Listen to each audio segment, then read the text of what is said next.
Ah, quelle belle journée, n'est-ce pas? C'est vrai, jusqu'à ce que, boum, la gravité disparaisse pendant 1 seconde. Récapitulons les conséquences d'un tel événement de la plus petite à la plus grande. Nous allons commencer par toi. Oui, toi. Si la gravité disparaissait pendant 1 seule seconde, tu ne serais hélas probablement plus. Le problème, c'est que la gravité ne fait pas que te maintenir sur Terre. Elle maintient aussi l'ensemble de tous les atomes qui composent ton corps. Si cette force venait à disparaître complètement, même pendant un laps de temps aussi court, il y a de fortes chances que tu te désintègres tout simplement. Fichtre. Si ce n'est pas le cas, tu te mettras soudain à flotter au-dessus du sol. Mais ne t'inquiète pas, 1 seconde ne suffirait pas pour décoller très loin. Si la gravité cessait de fonctionner seulement pour toi, tu léviterais d'environ 3 cm, puis tu retomberais. Mais tes pensées seraient accaparées par le manque d'oxygène dans tes poumons, car sans gravité, ton sang ne pourrait plus circuler. Mais si le phénomène affecte aussi ton environnement, tu pourras te considérer heureux de ne pas être enfermé chez toi à ce moment-là, car tous les objets qui t'entourent se mettront également à flotter. Et au bout d'1 seconde, tout est couvert, ton lit, tes armoires, etc. viendront s'écraser sur le sol. Heureusement, les immeubles et les arbres resteront probablement en place, étant donné qu'ils sont solidement fixés au sol. Mais tout sera bien chamboulé et ce sera à toi de nettoyer cette pagaille. Eh oui. Au fait, tu sais sans doute que notre planète tourne et fonce dans l'espace à une vitesse vertigineuse. Il y a donc une chance que si la gravité disparaît, l'espace d'1 seconde, tout ce qui se trouve à la surface de la Terre succombe à l'inertie et soit projeté horizontalement à des centaines de kilomètres à l'heure. Le désordre sera alors encore plus important, mais seulement si toute chose conserve sa masse. Si ce n'est pas le cas, il ne devrait y avoir aucun problème. Enfin, peut-être. Mais les vrais problèmes commencent si la gravité disparaît à l'échelle de la planète entière. La force de gravité est égale à la pression à l'intérieur de la Terre, et si la pression extérieure disparaît, rien n'empêchera la matière en fusion que renferme notre planète de jaillir à la surface. Les plaques tectoniques se soulèveront, ce qui produira un immense tremblement de terre sur l'ensemble du globe. Et tous les volcans du monde entreront probablement en éruption, car la lave sera soumise à une énorme pression. Si une telle méga-éruption survenait, aucune forme de vie ne pourrait survivre, sauf les plus robustes des créatures comme les tardigrades. Des nuages de cendres volcaniques se répandraient sur toute la planète, bloquant la lumière du soleil. Au début, les températures augmenteraient à cause de l'effet de serre, mais très vite, la planète se refroidirait et une nouvelle ère glaciaire commencerait.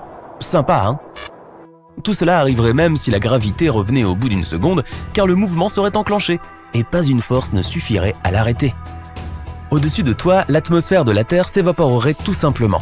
L'air que nous respirons est également maintenu autour de la planète par la force de gravité. Du coup, si elle aussi disparaissait, nous n'aurions plus rien pour remplir nos poumons. Avec le retour de la gravité, l'atmosphère finirait par se reconstituer, mais le mal serait déjà fait. L'air mettrait longtemps à retrouver sa composition d'origine. Pendant ce temps, dans l'espace, la situation serait encore pire. D'après ce que nous savons, tout dans l'univers est maintenu par la gravité, y compris les planètes, les étoiles, les galaxies et même les amas galactiques. À l'échelle cosmique, notre planète n'est qu'un grain de poussière, avec une masse vraiment minuscule. Le Soleil est incroyablement énorme en comparaison. Son diamètre est 109 fois plus étendu et il est 300 000 fois plus massif. Ce qui explique pourquoi sa gravité lui permet de retenir autant de planètes dans son orbite. Et cette force immense vient juste de... pouf! Même si ça ne dure qu'1 seconde, le gaz sous très haute pression à l'intérieur du Soleil provoquerait une explosion qui enverrait vers nous d'énormes ondes de chaleur, plus intenses que tout ce que nous avons connu dans l'histoire. Le Soleil survivrait très probablement parce qu'en 1 seconde, il n'aurait pas le temps d'enfler de manière excessive. Mais on ne peut pas en dire autant de Mercure, de Vénus, de la Terre, ni sans doute de Mars. Mercure étant la plus proche serait tout simplement incinérée. Les températures sur Vénus sont déjà extrêmement élevées, mais elles augmenteraient encore plus, brûlant sa surface, une bonne chose qu'elle ne soit pas habitée. Contrairement à la Terre, l'onde de chaleur du Soleil balayerait probablement d'abord notre atmosphère, puis détruirait la surface de la planète. À première vue, rien ne pourrait donc survivre, encore une fois. Mais c'est encore loin d'être terminé. Notre Soleil est l'une des étoiles les plus petites de l'univers, la plus grande connue étant environ 1500 fois plus grosse et plus massive. Si une telle géante perdait sa gravité l'espace d'1 seconde, tout ce qui l'entoure sur des millions et des millions de kilomètres serait tout simplement désintégré, y compris d'autres étoiles plus petites. Mais les objets qui ont le plus de masse et par conséquent le plus de gravité sont les étoiles à neutrons et les trous noirs. Leur taille est extrêmement réduite pour leur masse, un peu comme moi, mais la pression qu'ils renferment est si élevée qu'une perte de gravité, ne serait-ce que pour une fraction de seconde, pourrait entraîner une énorme explosion dans l'espace. Pendant 1 seconde, ce serait inévitable. Mais personne ne sait vraiment comment fonctionnent les trous noirs. Il y a donc une chance que quelque chose de différent se produise. Ou bien rien du tout. Enfin, à très grande échelle, si la gravité décidait de faire une pause d'une seconde, il ne se passerait étonnamment pas grand-chose. Les planètes conserveraient leur orbite. Bien qu'il y ait une chance que quelques décalages mineurs se produisent, et au niveau des galaxies ou des amas galactiques, on ne remarquerait rien. Les plus grands bouleversements seraient d'ordre local, car comme je l'ai dit plus tôt, les étoiles exploseraient. Et plus l'explosion serait importante, plus elle affecterait les corps célestes avoisinants. Par exemple, si une étoile plutôt grosse envoyait une onde d'énergie en direction de notre système solaire, celle-ci pourrait entraîner des astéroïdes depuis le nuage de Oort. Ces roches spatiales tombent sur la Lune et même sur la Terre assez régulièrement, mais elles sont la plupart du temps relativement petites. Celles qui seraient projetées sur nous par l'explosion d'une étoile pourraient cependant être beaucoup plus grosses et plus dangereuses. Les autres planètes feraient bouclier, mais le risque d'impact serait quand même beaucoup plus élevé que la normale. Mais qui s'en soucierait au fond, nous serions déjà grillés. Évidemment, tout cela n'est que spéculation. Personne ne sait avec certitude ce qui se passerait si la gravité disparaissait soudainement, même pour une seconde. Ce que nous savons en revanche, c'est qu'il est impossible que cela se produise sans que de nombreuses lois de la physique soient enfreintes en même temps. Les scientifiques sont certains qu'une telle disparition est absolument exclue. Pour que cela arrive, tout dans l'univers devrait d'abord perdre sa masse. La masse est en effet la raison pour laquelle la gravité existe. Plus un objet est lourd, plus la gravité est importante. Même toi d'ailleurs, tu as ta gravité. Elle est simplement trop réduite pour que tu la sentes. Mais si tu étais quelques millions de fois plus massif, tu attirerais probablement l'attention de tout le monde. Et tu brillerais enfin comme une étoile. Imagine ceci. Dans un futur pas si lointain, tu pars en vacances dans l'espace. Et tu dois décider quels objets tu dois emmener avec toi. Mais au lieu de consulter les prévisions météo, tu ouvres ton simulateur de gravité. En effet, tu vas avoir besoin de savoir comment tous ces objets réagiront sur différentes planètes. Par exemple, tu dois emporter cette pelle en métal ou non? D'après ton itinéraire, ce sera un long, très long voyage. Tu as prévu de visiter toutes les planètes du système solaire et même quelques lunes. Mais en raison de la différence de gravité sur ces corps spatiaux, tu n'es pas sûr de l'utilité de certaines choses dont tu as l'habitude de te servir. Commençons par l'essentiel, les Tupperware. Je ne sais pas ce que font les voyageurs de l'espace, mais nous, les terriens, nous emportons nos Tupperware partout où nous allons. Cependant, si tu devais les emmener sur, disons, Mercure, ils s'envoleraient très probablement dans l'atmosphère. Ces récipients en plastique que tu utilises pour conserver tes aliments sont trop légers. Et comme la gravité sur Mercure est 2,5 fois plus faible que celle sur Terre, tu devras peut-être remplir tes récipients en plastique avant de les sortir de ton vaisseau spatial pour aller pique-niquer. Si un Tupperware pèse environ 200 grammes sur Terre, il ne pèsera qu'un quart de ce poids sur Mercure. Maintenant, si nous y mettons quelques bananes, une poignée de mini-carottes et 2 pastèques, tu pourras emporter ton récipient en toute sécurité hors de ton véhicule spatial. Il te sera juste un peu difficile de faire tenir tout ça dans un Tupperware de taille standard. Mais attends, avant de sortir, tu dois savoir que la température atmosphérique sur Mercure peut atteindre 426 degrés Celsius. Cela signifie que ton récipient en plastique va instantanément fondre dès qu'il entrera en contact avec l'air. Et tes aliments, eux aussi, seront complètement brûlés. Tu peux peut-être essayer de te munir d'un récipient en titane, cela fonctionnera. Ou alors, contente-toi des aliments spécialement conçus pour les astronautes. Et maintenant, un petit tour sur Vénus, c'est parti. Si tu devais emmener ce même récipient vide sur Vénus, ce serait comme si tu étais sur Terre. Parce que Vénus est considérée comme la jumelle de notre planète. Elles ont énormément de choses en commun. Par exemple, leur taille et leur masse sont presque identiques. En ce qui concerne la gravité, voici la formule. Plus la masse est importante et plus la densité est élevée, plus la gravité est forte. La gravité sur Vénus est environ 10% plus faible que sur la Terre. Donc oui, tu peux quitter ton vaisseau spatial avec ton récipient, vide ou plein, et profiter d'un magnifique déjeuner pittoresque sur la surface de Vénus. Tu devras cependant trouver un moyen de manger sans enlever ta combinaison spatiale. L'atmosphère de Vénus est chargée d'acide sulfurique. Et ça peut irriter ton nez et ta gorge et te poser des problèmes de respiration. Ou pire. Bien pire. Ensuite, tu ne pourras emporter aucun objet trop léger en posant le pied sur Phobos. Et non, il ne s'agit pas d'une île grecque. Pas même d'un yaourt grec, mais c'est un nom plutôt cool, n'est-ce pas? C'est en fait l'une des lunes de Mars. Ici, même ton vaisseau spatial aurait besoin d'un peu d'aide pour se maintenir près du sol. Mettons qu'il pèse autant qu'un bus. Eh bien, n'importe quelle personne de taille moyenne pourrait le soulever d'une seule main. Parce que sur Phobos, les habitants de la Terre ne ressentiraient qu'à peine la force de gravité. Et fais très attention si tu t'amuses à sauter. Un seul bond un peu trop enthousiaste et te voilà projeté dans l'espace. Passagers du vaisseau Voyager, veuillez ne pas sortir du véhicule. Tu t'approches de Jupiter, une géante gazeuse. Une tempête sans fin fait rage dans son atmosphère. De plus, il n'y a pas de surface solide sur cette planète, ce qui signifie bien sûr qu'il n'y aura pas d'atterrissage. Si tu regardes par le hublot, tu auras l'impression que vous vous déplacez à travers un gigantesque nuage. Mais pour les besoins de notre expérience, on va quand même faire un essai. Vas-y, lance cette balle de baseball que tu as emportée au cas où le voyage deviendrait un peu ennuyeux. Et compte le temps que la balle va mettre pour toucher la surface.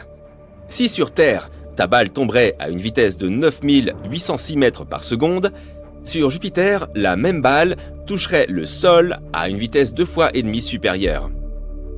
C'est parce que Jupiter est plus de 10 fois plus grande que la Terre et environ 300 fois plus lourde que notre belle planète bleue. Maintenant, si tu déplaces ton vaisseau spatial juste un peu sur le côté, vers l'une des lunes de Jupiter, Europe, la situation sera complètement différente. Si tu lances ta balle de baseball en l'air sur Europe, tu ne la reverras plus jamais.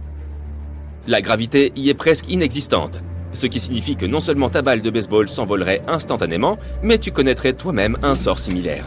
D'un autre côté, si tu te décides quand même à t'aventurer hors de ton vaisseau spatial pour explorer le champ gravitationnel d'Europe, pourquoi ne pas essayer de soulever le véhicule spatial lui-même ? Sur cette lune, un terrien ordinaire peut facilement soulever jusqu'à 450 kg, ce qui équivaut à un élan mâle adulte de taille normale. Ou tu peux soulever une formation pyramidale de 9 personnes de la même taille. À toi de choisir. Lorsque tu t'approches de Saturne, fais bien attention. Même si de loin, ses anneaux ont l'air tout à fait lisses et d'une seule pièce, de près tu remarqueras qu'ils sont en réalité faits de fragments de glace et de roches qui flottent dans l'espace. Tu ne voudrais pas abîmer ton joli vaisseau, n'est-ce pas ?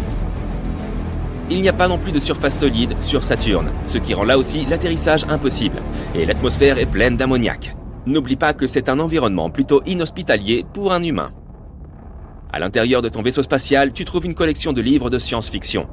Assez pour remplir une étagère entière. Ensemble, ils doivent peser environ 180 kg. Oui, ça fait beaucoup de livres. Et comme si tu étais doté de super pouvoirs, tu essaies de soulever la moitié de ce poids d'une seule main. Mais devine quoi ? Tu échoues. Parce que la gravité de Saturne est trop semblable à celle de la Terre. Au cas où toutes ces histoires de gravité t'auraient un peu embrouillé l'esprit, lorsque nous parlons de gravité, nous nous référons à la force avec laquelle une planète, ou tout autre corps spatial, attire les objets vers son centre. Donc, si tu as besoin d'un peu d'aide pour organiser ta collection de science-fiction par ordre alphabétique, demande à l'équipage de déplacer le vaisseau vers un corps spatial voisin dont la force gravitationnelle est plus faible. Comme Pluton, par exemple. Aujourd'hui, elle n'est plus considérée comme une planète. Juste une planète naine, et l'un des corps spatiaux les plus éloignés du Soleil. Tu auras besoin d'une combinaison spatiale extra chaude pour y aller. Pluton est glacé et sa surface est minuscule. Elle est plus petite que notre chère Lune. Mais c'est un endroit idéal pour tester ta force. Si sur Terre, il est pratiquement impossible pour une personne normale de soulever un éléphant, sur Pluton, tu pourras soulever un éléphanteau pesant environ 120 kg. Et même un éléphant de taille moyenne qui peut peser jusqu'à 900 kg. Sur le chemin du retour vers la Terre, tu t'arrêtes un moment sur Uranus. La planète la plus froide de notre système solaire a une température moyenne d'environ moins 212 degrés Celsius. Donc, si tu tentes de sortir de ton vaisseau spatial, tu gèleras avant même d'avoir fait un seul pas. Bien que la gravité sur Uranus soit assez similaire à celle de la Terre, il y a une chose qui est très différente. Le temps. Une escapade de 2 semaines sur Terre se transforme en vacances de 3 ans sur Uranus. Si tu en as marre des planètes froides, tu peux retourner voyager sur des planètes plus chaudes. Oui, Mars est sans doute plus chaude qu'Uranus. Mais sa température moyenne est quand même d'environ moins 62 degrés Celsius. Sur Terre, nous n'avons des températures aussi basses qu'au pôle sud pendant l'hiver. Lorsque tu atterriras sur Mars, tu commenceras à te sentir à la fois léger et fort. La gravité de Mars est environ 2,5 fois plus faible que celle de la Terre. En d'autres termes, tu parviendras probablement à soulever ton propre poids sans aucune difficulté. Alors, toi qui as toujours voulu réussir à faire le poirier, tu as enfin trouvé l'endroit où réaliser ton rêve. Tu décides de sortir pour un jogging matinal pour la première fois de ta vie. Tu mets tes écouteurs et tu te prépares à quelque chose de dur et de désagréable. Mais dès que tu sors, tu ressens une extraordinaire légèreté. Au début, tu en profites et tu accélères le pas. Mais ensuite, tu réalises que quelque chose ne va pas. Tu cours trop vite et trop facilement. Tu as l'impression que tu viens de retirer un lourd sac à dos que tu transportais depuis toujours. Tu es si rapide que tu as l'impression d'avoir désormais un super pouvoir. Mais tu remarques qu'un autre athlète court aussi vite que toi. Tu vois une flaque d'eau devant toi et tu sautes par-dessus. Ton saut va si loin et si haut qu'il te semble physiquement impossible. Tu retombes sur le sol, choqué.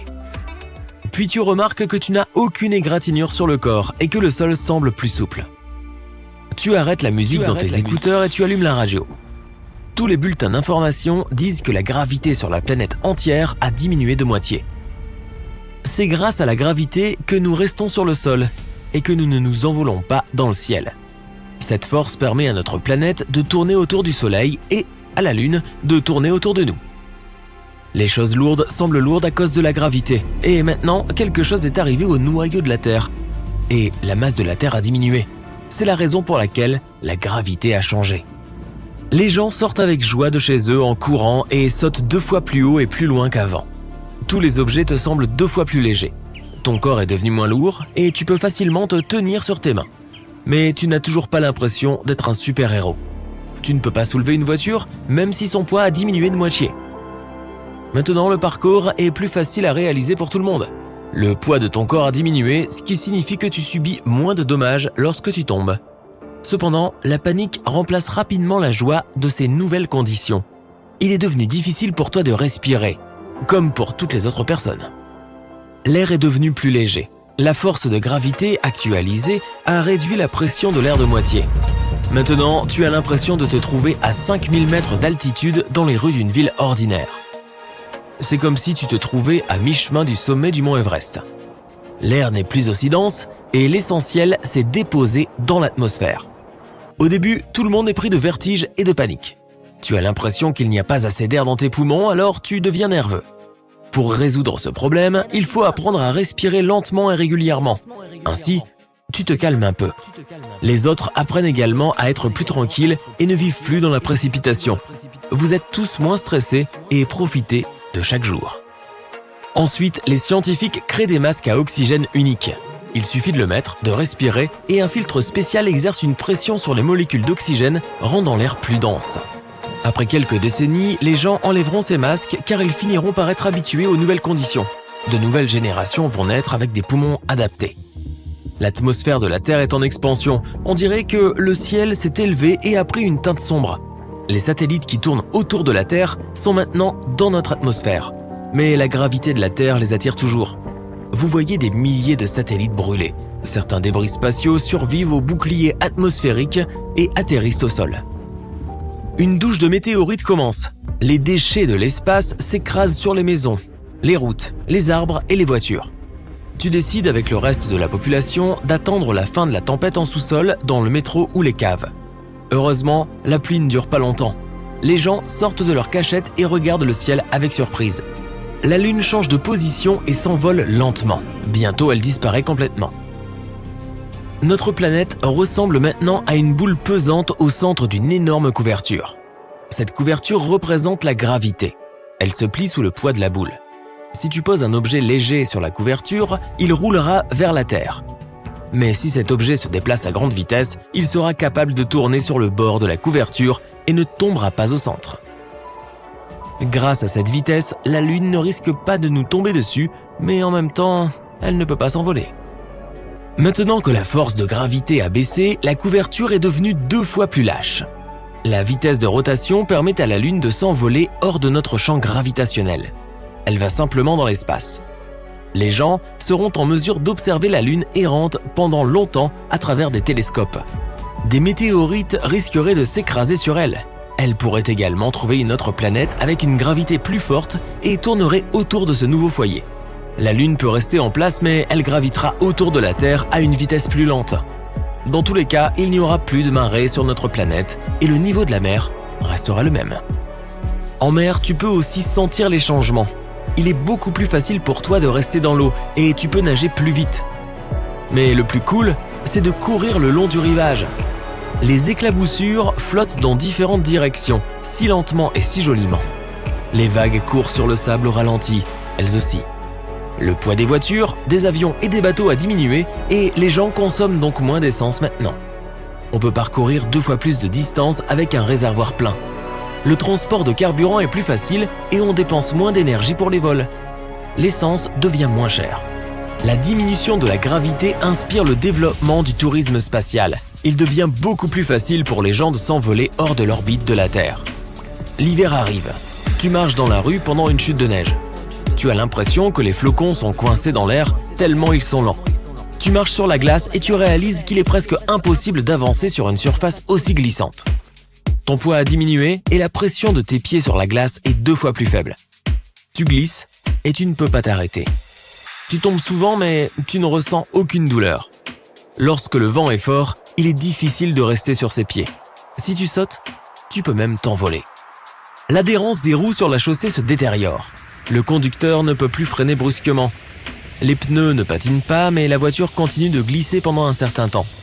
C'est pourquoi de nouvelles limitations de vitesse sont introduites dans le monde entier. Tu peux encore profiter d'une force extraordinaire et de longs sauts, mais après quelques générations, le corps humain évoluera et s'adaptera complètement à ces conditions. Les hommes et les animaux naîtront plus grands et plus corpulents. Des tigres majestueux de la taille d'un camion se promènent dans les rues de la ville. Des flamants roses de la taille d'un avion volent dans le ciel bleu foncé. Mais le pire, c'est que la taille des insectes a également augmenté. Un cafard ordinaire peut maintenant atteindre la taille d'une souris d'ordinateur. Et les tarentules deviennent 2 fois plus grosses qu'une pomme de main adulte. En même temps, tous les êtres vivants deviennent plus légers. Les humains deviendront des créatures élégantes et agiles. Nos os et nos muscles vont s'étirer. La structure de l'ensemble du corps humain va changer. Nous deviendrons plus minces et plus souples. Le sang circulera plus lentement dans les veines et les vaisseaux, ce qui nuira considérablement au travail du cerveau. Mais seulement au début. À l'avenir, le corps se développera. Le cerveau augmentera ainsi que le nombre de connexions neuronales à l'intérieur. Les poumons deviendront plus sensibles et plus spacieux. Les gens seront plus intelligents et plus sages. Tous les appareils et matériaux seront développés en fonction des nouvelles conditions. Une tasse, un crayon, une assiette, des téléphones et autres gadgets, tout deviendra plus léger et plus fragile. Si une personne ordinaire arrivait dans un tel monde, elle se sentirait comme un super-héros. Tu pourrais frapper à travers des portes et des murs légers et casser des briques avec ta main. Les nouveaux humains ne pourraient pas égaler ta puissance, mais tu leur sembleras trop petit et maladroit.